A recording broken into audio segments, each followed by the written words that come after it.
नमस्कार मित्रों, मेरा नाम है मोनाल पटेल और आज हम देखेंगे 18 मार्च गुरुवार के इंडियन एक्सप्रेस में मुझे एग्जाम के लिए काम की चीज़ें क्या लगी। पेज 1, 2, 3, 4, 5, 6, 7 पे आज एग्जाम में कुछ काम करने। पेज 8 कॉलम्स, लेफ्ट साइड के दो दो पैराग्राफ के छोटे कॉलम में एक तो वही सब monetization of public sector asset जो हमने कल देख लिया था। दूसरी कॉलम में नेशनल कैडेट कॉर एनसीसी 1948 में उसका कानून बना था जिसमें ये लिखा था कि कौन एनसीसी ज्वाइन कर सकता है, members of male and female sex, यानी कि उस ज़माने में ट्रांसजेंडर पर्सन को अनुमति नहीं थी। अभी लेटेस्ट केरला हाई कोर्ट के जजमेंट ने कहा है कि उनको भी एनसीसी कैडेट के रूप में एडमिट कर सकते हैं। और ये जो 1948 में कानून बना था वो 2021 की रियलिटीज़ के साथ मैच नहीं हो रहा। इनफैक्ट 2014 में भी एक NALSA versus union of India में भी सुप्रीम कोर्ट ने सब कहा था, rights of the transgender persons वगैरह। आइडेंटिटी का ही नाम लिया तो पॉलिटी के दूसरे समाचार, आधार कार्ड का पूरा डेटाबेस अलग होता है, वोटर आईडी का पूरा डेटाबेस अलग होता है जो इलेक्शन कमीशन के पास रहता है। सरकार सोच रही है कि बहुत सारे वोटर्स ऐसे हैं जो एक से ज़्यादा कंस्टिट्यूएंसी में रजिस्टर हुए हैं, तो वो सब स्ट्रीमलाइन करने के लिए ज़रूरी है कि हम आधार कार्ड और वोटर आईडी कार्ड को लिंक करें। हालांकि पहले 2015 और 18 में जो सुप्रीम कोर्ट के जजमेंट आए थे उस हिसाब से आधार कार्ड का इस्तेमाल करने पर बहुत ही पाबंदियाँ हैं कि ये for example beneficiary identification, job recruitment वगैरह। तो अगर सरकार चाहती है कि आधार कार्ड को वोटर आईडी के साथ लिंक किया जाए तो उन्होंने कानून में सुधार करना होगा। क्रिमिनल लॉ रिफॉर्म के लिए प्रोफेसर रणबीर सिंह कमेटी, जो कि नेशनल लॉ यूनिवर्सिटी दिल्ली के वाइस चांसलर हैं, ये वैसे तो फरवरी में बनाई गई थी। अभी राज्यसभा में किसी जवाब में मिनिस्टर ने कहा हाँ तो मैथ द फॉलोइंग में ऑब्जेक्टिव के नाम पर ये कमेटी किसके साथ है, क्रिमिनल लॉ रिफॉर्म्स के साथ। जस्टिस जी रोहिणी वाला कमेटी या कमीशन किसके साथ था, ओबीसी सब कैटेगराइजेशन के साथ। ऐसी और भी जो बड़ी बड़ी वाली समितियां हैं तो ऑब्जेक्टिव क्या है, चेयरपर्सन क्या है, याद रखना चाहिए एमसीक्यू के लिए। आगे बढ़ते हैं तो ये कॉलम में तीसरी छोटी कॉलम है उत्तराखंड के नए चीफ मिनिस्टर तीरथ सिंह रावत के बारे में। अब वैसे अब्राहम लिंकन ने यह कहा है कि जो भी काम किया जाए लीडर के द्वारा तो with malice towards none and charity towards all, किसी के भी प्रति घृणा की भावना या द्वेष या बदला लेने की भावना नहीं होनी चाहिए, सभी के तरफ हमारी दान और दया की भावना होनी चाहिए। तो ये कंपैशन लीडरशिप क्वालिटी, ये एक बात हुई। और सामने उत्तराखंड के नए सीएम का बयान आया कि आजकल ये नौजवान जो रिप्ड जीन्स पहनते हैं, फटे हुए जीन्स, तो वो दिखाता है कि भारत में आलोकनाथ वाली संस्कारीनेस कम हो रही है और ये नौजवानों का जो नंगापे और पाश्चात्य की तरफ एक पागल दौड़ चल रही है और उनके पेरेंट्स भी ध्यान नहीं दे रहे हैं। फिर वो एक बार एरोप्लेन में जा रहे थे तो उन्होंने एक महिला को देखा जो बोलती थी वो एनजीओ चलाती थी, लेकिन उसने भी ऐसे फटे हुए सब जीन्स पहने थे और ये बच्चों को क्या संदेश दे रहा है वगैरह वगैरह। हालांकि उनकी ये सब रिमार्क्स पर सोशल मीडिया में स्वाभाविक है धमाल हो गई। इसमें हमने क्या करना है, हमने कोई स्टैंड नहीं लेना है, हमने एथिक्स में सिर्फ लिखना है कि इस तरह से नई और पुरानी पीढ़ी के बीच अलग अलग चीज़ों में एक मत नहीं होता। They have diverging opinions about what should be the correct clothing and dress choices. उसी तरह यंगस्टर शायद ये सोचते हो कि हम ट्रैक पैंट और टी शर्ट पहने तो हम ज़्यादा कंफर्टेबल फील करते हैं और हम अच्छा वर्क आउटपुट दे सकते हैं, जबकि पुरानी पीढ़ी के लोग सोचेंगे नहीं, T shirt pant kurta pyjama formal dress is required at office. So youth versus old, जो भी निबंध में या कहीं लिखना हो सोचना हो, ये सब मुद्दे।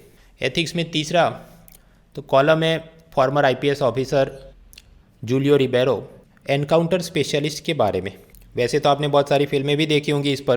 कुल मिलाकर बात ये होती है कि पुलिस इंस्पेक्टर जो कि लड़ाई में शूटिंग में अच्छे होते हैं तो आईपीएस ऑफिसर उन्हें जब कोई बड़ा केस या कंट्रोवर्सी हो जाए तो तुरंत रिजल्ट दिखाने के लिए एक्स्ट्रा जुडिशियल किलिंग्स यानी फर्जी एनकाउंटर में गुंडे को मार दो ताकि मीडिया और मिनिस्टर खुश रहें।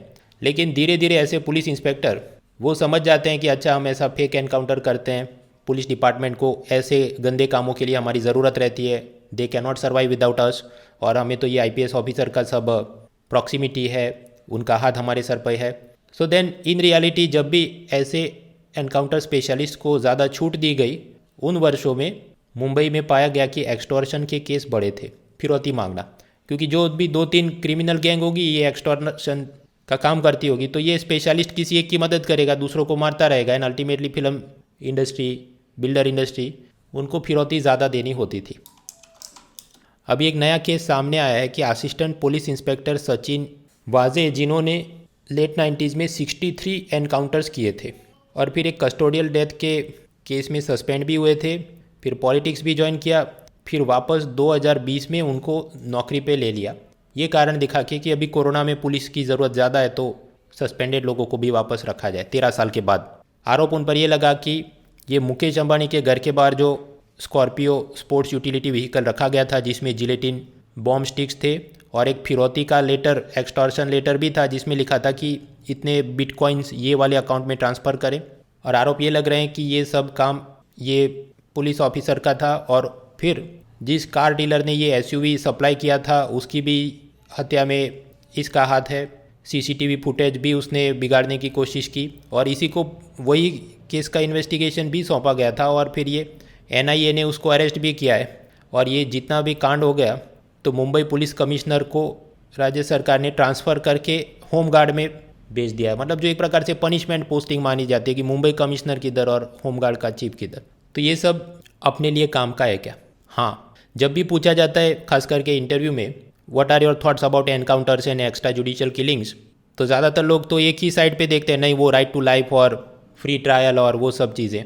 लेकिन उसका दूसरा एंगल भी देखना है कि बराबर है, considering those right to life free and fair trial के चलते फेक एनकाउंटर नहीं होना चाहिए। साथ ही साथ इसलिए भी नहीं होना चाहिए कि क्योंकि ऐसे फेक एनकाउंटर स्पेशलिस्ट को जितना एनकरेज किया जाता है तो वही सब 2 नंबर के काम करते हैं। They pose a danger to the society, they are criminals in uniform और उसके चलते उनका जो सीनियर ऑफिसर होता है उसको भी परेशानी होती है, जैसे ये मुंबई पुलिस कमिश्नर की हालत हुई। तीसरा कॉलम है बद्री नारायण बीजेपी की हिंदुत्व पॉलिटिक्स के बारे में कुछ काम का नहीं। पेज 9 इकोनॉमी का एक कॉलम मिलिंद सिद्धार्थ देवयानी, इन्होंने लिखा है कि रोड कनेक्टिविटी बेशक चाहिए क्योंकि इंफ्रास्ट्रक्चर इंप्रूव होगा तो economic activity, employment avenues, education ये सब के लिए अच्छा है। लेकिन जब सरकार कहती है हम रोड बना रहे हैं तो उसका कुछ क्वांटिफाइबल बेंचमार्क होने चाहिए। फॉर एग्जांपल मोबिलिटी इंडेक्स, जिसमें हम पता करें कि एक स्थान से दूसरे स्थान जा रहे तो एवरेज स्पीड कितनी है। पता चला उत्तर प्रदेश में हार्डली 30-35 किलोमीटर की स्पीड पे गाड़ियाँ चलती हैं। दूसरा है एक्सेस डिस्टेंस इंडेक्स EDI, 2 स्थानों के बीच स्ट्रेट लाइन में कितना डिस्टेंस है और रोड का असल में डिस्टेंस क्या है। तो स्वाभाविक है रोड का डिस्टेंस थोड़ा ज़्यादा होगा क्योंकि कुछ जगह पर पहाड़ होंगे, जंगल होंगे तो आपने घूम के रास्ता बनाना होगा। लेकिन फिर भी पता चले कि ये महाराष्ट्र और उत्तर प्रदेश में ज़रूरत से ज़्यादा रोड लंबे हैं जितने नहीं होने चाहिए, considering the topography and everything. तो इसमें से हम क्या पाते हैं कि गाड़ियाँ इतनी स्लो चल रही है, मतलब रोड की क्वालिटी अच्छी नहीं है। और ज़रूरत से ज़्यादा लंबे रोड क्यों बनाए जा रहे हैं? ताकि कॉन्ट्रैक्टर को उतना ज़्यादा पैसा, क्योंकि उसको तो पर किलोमीटर पेमेंट हो, तो उस हिसाब से मिनिस्टर को, बाबुओं को भी करप्शन में पैसा मिलता होगा।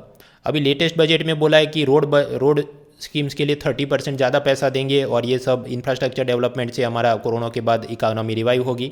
लेकिन जो उसका आउटपुट फ्रेमवर्क बनाया गया है उसमें सिर्फ ये कि इतने किलोमीटर रोड बनाएंगे, सिर्फ किलोमीटर के हिसाब से तो वो तो हमेशा कॉन्ट्रैक्टर को मौजी रहेगी। लेकिन इस टाइप के इंडेक्स भी होने चाहिए, मोबिलिटी इंडेक्स के हिसाब से इतनी स्पीड बढ़वाएंगे या एक्सेस डिस्टेंस के हिसाब से ऐसा घूम के नहीं स्ट्रेट लाइन में हो इतना, so then it will help.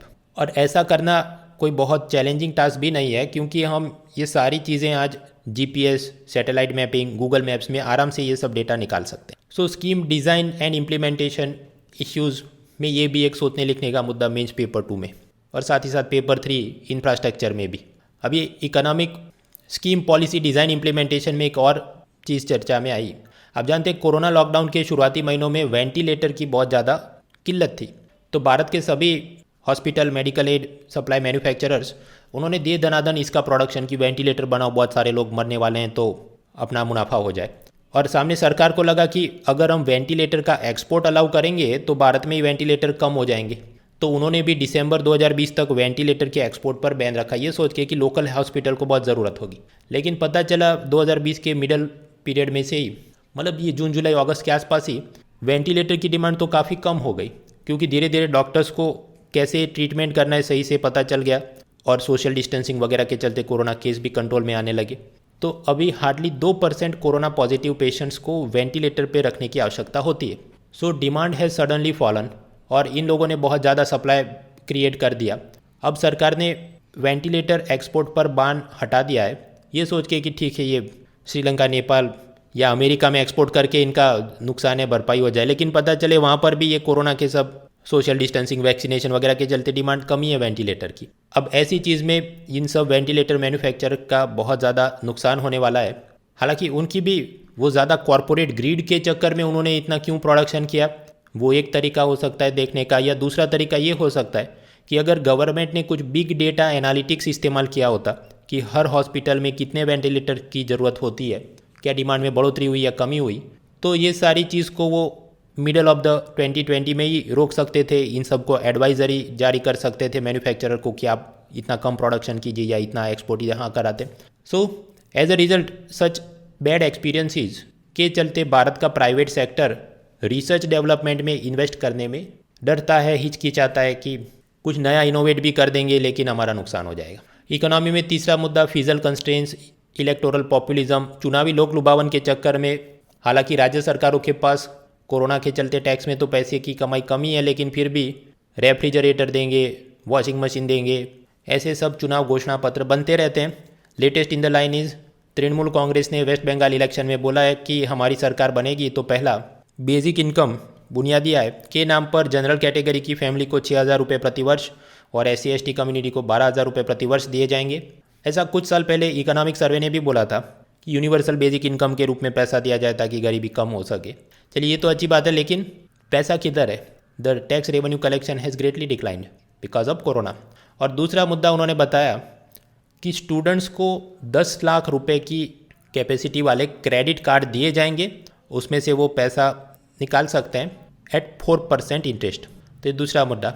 अभी उसमें से ही हम एक और चीज़ बना लेते हैं, policy design, scheme design, implementation issues.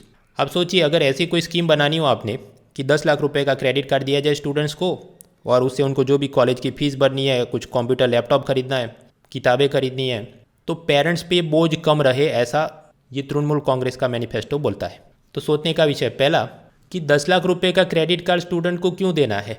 उससे बेटर ये नहीं होता कि उन्होंने जिन कॉलेज में या जिन कोचिंग क्लास में एडमिशन लेना है उन्हीं के फी पे कुछ सीलिंग या कंट्रोल या नियंत्रण लगाए जाएं कि ये कोर्स की फ़ी इतने 1,000 रुपये से ज़्यादा नहीं होती, तो 10 लाख के क्रेडिट कार्ड की ज़रूरत ही नहीं पड़े। पहले यहाँ पर तो लोन के रूप में दिया जा रहा है, तो 4% ब्याज के साथ वापस भी तो करना है।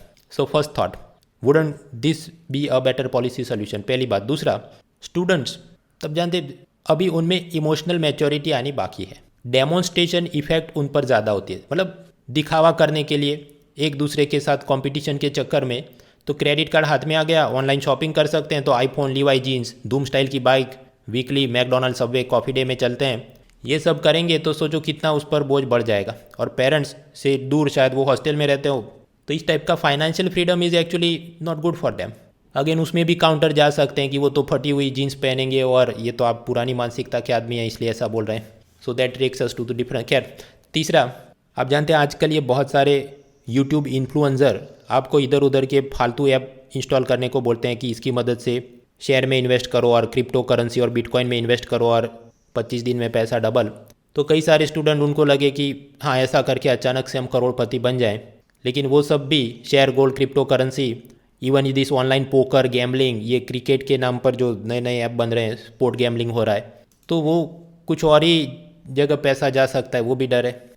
सिमिलरली ये पबजी खेलते हैं, वो फोर्टनाइट वगैरह गेम्स में भी आप पैसों की मदद से नए वेपन्स और स्किन वगैरह खरीद सकते हैं। और कुछ बच्चों ने, पहले भी हमने केस स्टडी देखी थी, कैसे वो माँ बाप के क्रेडिट कार्ड वगैरह से पैसा गेम्स में डाल रहे थे। तो ये क्रेडिट कार्ड दिया भी जाए तो उस पर कुछ रिस्ट्रिक्शन होने चाहिए कि कौन सी शॉपिंग या ऐप्स पर उसका ट्रांजैक्शन हो सकता है या नहीं हो सकता। There should be some restriction. चौथा मुद्दा कि ये क्रेडिट कार्ड मुफ्त में नहीं है, you have to repay the money with 4% interest. तो अब सोचिए, स्टूडेंट खुद से तो पैसा रीपे कर नहीं पाएगा जब तक उसको नौकरी नहीं मिलती, और उसको नौकरी कब मिलेगी भाई, उसमें तो 1 दशक या उससे भी ज़्यादा लग सकता है, डिपेंडिंग कि आप SSC, railway, state service exam की तैयारी कर रहे हैं या UPSC भी की भी तैयारी कर रहे हैं, लेकिन बाबू सोना एटीट्यूड से आपका कुछ और ही चलता है दुनिया, तो 1 दशक तक तो वो वापस कर नहीं पाएगा। तो स्वाभाविक है क्रेडिट कार्ड रीपेमेंट का बोझ उसके पेरेंट्स पे ही आएगा। एनीवेज, ये सब सीधा सीधा नहीं लिखना कि तृणमूल का, कांग्रेस का मैनिफेस्टो और 10 लाख का credit card, but talking about education loan burden, scheme policy design वगैरह जेनेरिक पॉइंट्स आप सोच के लिख सकते हैं। ऐसे ही प्रॉब्लम मित्रों अमेरिका में भी है कि कॉलेज ग्रेजुएशन के लिए जो बच्चों ने लोन लिए थे वापस नहीं कर पा रहे, और उन्होंने दिन में 2 अलग अलग जगह नौकरी करनी पड़ती है सिर्फ अपना कर्ज का पैसा चुकाने के लिए। Student that is a big problem in USA. Economy का तीसरा मुद्दा क्रिप्टो करेंसी। अभी मैंने आपको बताया कि कैसे मुकेश अंबानी के घर के पास ये बॉम्ब वाली कार रखी गई थी जिसमें फिरौती के कागज़ में लिखा था बिटकॉइन में पेमेंट करो। तो जब भी हम बिटकॉइन के प्रोज एंड कॉन्स की बात करें मेंस में इंटरव्यू में, तो ये भी एक मुद्दा बनता है कि कैसे किडनैपर्स और एक्सटॉर्शन करने वाले लोगों के भी हौसले बुलंद हो गए हैं कि बिटकॉइन में पेमेंट लेंगे, क्योंकि उसको ट्रेस करना वो बहुत मुश्किल होता है। तो एंटी आर्ग्यूमेंट हमारे पास हाथों हाथ आ गया। दूसरा प्रो आर्ग्यूमेंट में मॉर्गन स्टैनली, जो कि अमेरिका का एक इन्वेस्टमेंट बैंक है। मित्रों, ये मर्चेंट बैंक, इन्वेस्टमेंट बैंक, इनका काम क्या होता है? एक तो होता है वेल्थ मैनेजमेंट, मतलब बड़े बड़े लोग, मुकेश अंबानी तो ऐसा करेगा, वो क्या एसबीआई में सेविंग अकाउंट और फिक्स डिपॉजिट खोलेगा? नहीं, वो ऐसे कोई मर्चेंट बैंक, इन्वेस्टमेंट बैंक को बोलेगा मेरे पास इतने 500 करोड़ है, उसको इन्वेस्ट करो। तो कुछ पैसा बैंकों की फिक्स डिपॉजिट में जाएगा, कुछ की वो इंश्योरेंस पॉलिसी खरीदेंगे, कुछ शेयर में इन्वेस्ट करेंगे, कुछ बॉन्ड में, कुछ गोल्ड में, कुछ ये कमोडिटी मार्केट के नाम पर ऑयल वगैरह के कॉन्ट्रैक्ट्स में। तो वो करते ही थे। अब से उन्होंने बोला है कि इन सब के साथ साथ अगर हमारा क्लाइंट चाहे तो हम उसके लिए बिटकॉइन में भी इन्वेस्ट उसको करके देंगे। तो ये दिखाता है धीरे धीरे बिटकॉइन की एक्सेप्टेबिलिटी बढ़ रही है, जो कि अपने आप में खुद भी एक और चिंता का विषय है, क्योंकि बिटकॉइन में फिर उसको कितना प्रॉफिट हुआ, सही से रिपोर्टिंग करेंगे कि नहीं, उस पर वो जितना आपको प्रॉफिट होता है फाइनेंशियल इन्वेस्टमेंट पे, आपने कैपिटल गेन्स टैक्स सरकार को देना होता है, वो बढ़ेगा कि नहीं। So many other new thoughts and challenges need to be considered. आगे बढ़ते हैं पेज 12। पॉलिटिक्स में हमने देख लिया ये इलेक्टोरल आईडी और आधार कार्ड को लिंक करने की बात, क्रिमिनल लॉ रिफॉर्म के लिए पैनल बनी वो भी देख लिया। भारत के पीएम मार्च 26-27 को बांग्लादेश की यात्रा पे जाएंगे, क्योंकि उनकी 50वीं इंडिपेंडेंस की सेलिब्रेशन होने वाली है। अब वो बांग्लादेश में जा रहे हैं तो वहाँ पर एक मटुआ कम्युनिटी के धार्मिक स्थान पे भी जाएंगे, क्योंकि ये कम्युनिटी वेस्ट बंगाल इलेक्शन में भी बड़ी वोट बैंक हो सकती है, और फिर सती पीठ मंदिर में भी जाएंगे। ये सब अभी हमारे लिए काम का नहीं। उसका कारण कि ये जितनी भी प्लेसेस in न्यूज़ होगी तो भाई वो 26-27 मार्च को जाएंगे तो वापस से न्यूज़ में आएगा ही कि इधर गए इधर गए, तो उस वक्त एक साथ देख लेंगे किधर किधर गए। Ball by ball commentary not important. फिर रोड मिनिस्ट्री ने कहा है कि कई बार गाड़ियाँ डिफेक्टिव होती है तो कार कंपनी उसको रिकॉल वापस बुला लेती है, फिर ठीक करके वापस देगी, या कुछ ऐसी चीज़ में उसको 1 करोड़ का दंड लगेगा। लेकिन ये सब बिजनेस जी के काम करने आगे बढ़ो कि कितने रुपए का दंड होगा, कौन सी गाड़ी पर, भाई आगे बढ़ो। Page 13 explain series. कोरोना के केस बढ़ रहे हैं, काम का नहीं, इधर उधर की कोरोना रिसर्च की समाचार काम की नहीं। तीसरा मुद्दा है मिनिमम सपोर्ट प्राइस पे प्रोक्योरमेंट, जो अपना मेंस पेपर 3 एग्रीकल्चर का मुद्दा। तो अब जानते हैं पंजाब में चावल और गेहूं की पैदावार ज़्यादा होती है, तो वहाँ पर ये प्रोक्योरमेंट सरकारी खरीद फूड कॉरपोरेशन ऑफ इंडिया करता है, एफसीआई, क्योंकि ये माना जाता है कि उसका राइस व्हीट कलेक्शन और उसका गोडाउन वेयर हाउसिंग की सिस्टम बेहतर है। जबकि महाराष्ट्र में प्रोक्योरमेंट का काम कुछ और अलग सरकारी संस्थाएं करती हैं, जिनका नाम है NAFED, cotton corporation of India. इसलिए क्योंकि महाराष्ट्र में जो प्रोक्योरमेंट है वो राइस व्हीट से ज़्यादा होगा, पल्सिस दाल, शुगर, चीनी, गन्ना और कॉटन कपास। तो ये नाफेड और सीसीआई जो कलेक्शन करती हैं उसमें खास बात क्या है? तो ये नाफेड और सीसीआई के नियम एफसीआई से थोड़े अलग हैं। वो सबसे पहले किसानों को कहते हैं कि आप रजिस्टर करिए हमारे साथ, और आप किसान हैं उसका प्रूफ के रूप में लैंड रिकॉर्ड्स, फार्म ओनरशिप के दस्तावेज दीजिए। फिर ऐसे रजिस्टर्ड किसानों को नाफेड और सीसीआई एसएमएस से सूचित करेगी कि इस तारीख को आपने अपना अगर बेचना है तो लेके आना सब शुगर, कॉटन, पल्सिस, और फिर उसका पैसा डायरेक्ट बेनिफिट ट्रांसफ़र के नाम पे सीधा बैंक अकाउंट में बेच देते हैं। तो इसमें फ़ायदे क्या, इधर कहीं पर भी एपीएमसी, मिडलमैन, ट्रेडर और हथिया ये सब को इस्तेमाल नहीं किया जाता, जैसा कि एफसीआई पंजाब में कुछ बार करता है, क्योंकि उनके पास सभी सेंटर पर इतना स्टाफ और डिस्ट्रिक्ट वाइज हर जगह उनकी रीच नहीं होती। हाँ, तो मतलब ये नाफेड सीसीआई का मॉडल तो बेहतर दिखता है। इसमें चैलेंज क्या है? पहला चैलेंज ये कि कुछ बार एसएमएस नोटिफिकेशन टाइम पे जाता नहीं, कई सारे किसान उनको फ़ायदा मिल नहीं पाता। और दूसरा, ये महाराष्ट्र मॉडल में जो किसानों को बोला जाता है कि रजिस्ट्रेशन के लिए आपने लैंड रिकॉर्ड्स, ज़मीन के दस्तावेज दिखाने होंगे। पंजाब में भी फूड कॉरपोरेशन ऑफ इंडिया सोच रहा है कि हम भी ऐसा कुछ करें, लेकिन वहाँ पर कुछ शेयर क्रॉपर्स, टेनेंट फार्मर्स जो दूसरे की ज़मीन पे खेती बाड़ी कर रहे हैं, उनको कुछ चिंता है कि हम ये कैसे करेंगे, या फिर कुछ पॉलिटिकल पार्टियाँ इसको और तूल दे रही हैं वगैरह। आगे बढ़ते हैं पेज 14। वर्ल्ड न्यूज़ में आज कुछ काम का नहीं। इंग्लैंड में उबर अपने सब टैक्सी ड्राइवर को वर्कर के रूप में क्लासीफाई करे, ये तो मुद्दा हमने देख लिया था। पुतिन पर आरोप लगे कि उन्होंने लेटेस्ट यूएस इलेक्शन में भी ट्रंप को जितवाने की मदद की, ये सब कुछ काम का नहीं। वो पहले ही हमने पढ़ लिया, फेसबुक और रशिया एंगल। 25 बार और इलेक्शन और 25 बार और आरोप लगे तो क्या हर बार पेपर पढ़ने नहीं बैठेंगे। यूरोपियन यूनियन ने ब्रिटेन पर कोविड वैक्सीन जो एक्सपोर्ट हो रहे थे उस पर कुछ बैन लगाया है, आपस में तू मैं चल रही है। अभी यह काम का नहीं, इसको और कुछ डेवलप होने दो। पाकिस्तान में नया एयरफोर्स चीफ कौन है, काम का नहीं।